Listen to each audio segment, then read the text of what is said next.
Hi friends, ragi சேமியா ஒரு தடவை இந்த மெத்தடில் செஞ்சு பாருங்கள். நல்லா உதிரியாகவும் இருக்கும், டேஸ்ட்டும் நல்லாயிருக்கும். இதுக்கு நான் 2 பாக்கெட் அணில் ராகி சேமியா பாக்கெட் எடுத்துக்கிறேன். இது ஒரு பாத்திரத்தில் போட்டு நல்லா மூழ்கிற அளவுக்கு தண்ணி சேர்த்து 1/2 டீஸ்பூன் அளவுக்கு உப்பு சேர்த்து நல்லா சோக் பண்ணிக்கலாம்.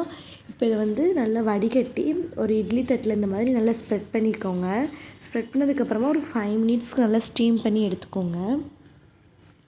இப்போ நல்லா ஸ்டீம் ஆனதுக்கப்புறமா இந்த மாதிரி நல்லா சாஃப்டாகவும் உதிரியாகவும் இருக்கும். இப்போ கடாயில் ஒரு 4 டீஸ்பூன் அளவுக்கு ஆயில் சேர்த்துக்கலாம். ஆயில் சேர்த்ததுக்கப்புறமா 1 டீஸ்பூன் கடுகு, 1/2 டீஸ்பூன் உளுந்து, 1 டீஸ்பூன் கடலைப்பருப்பு, 1/2 டீஸ்பூன் ஜீரகம் சேர்த்ததுக்கப்புறமா 4 காஞ்ச மிளகாய் சேர்த்து நல்லா வதக்கிக்கோங்க.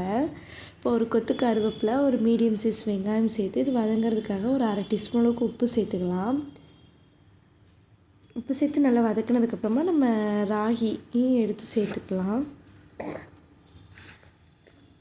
இந்த மாதிரி கிண்டினதுக்கப்புறமா துருவி வச்சுக்க தேங்காய் சேர்த்துக்கோங்க. தேங்காய் சேர்க்கறதுனால நல்ல ஒரு ஃப்ளேவர் கொடுக்கும். அவ்வளோதான் ஃப்ரெண்ட்ஸ், இந்த மாதிரி செஞ்சு சர்வ் பண்ணி பாருங்கள். டேஸ்ட் வைஸ் நல்லாயிருக்கும். உங்களுக்கு இந்த வீடியோ பிடிச்சிருந்தா லைக் பண்ணுங்கள், ஷேர் பண்ணுங்கள், கமெண்ட் பண்ணுங்கள், மறக்காமல் சப்ஸ்கிரைப் பண்ணிக்கோங்க. பாய்.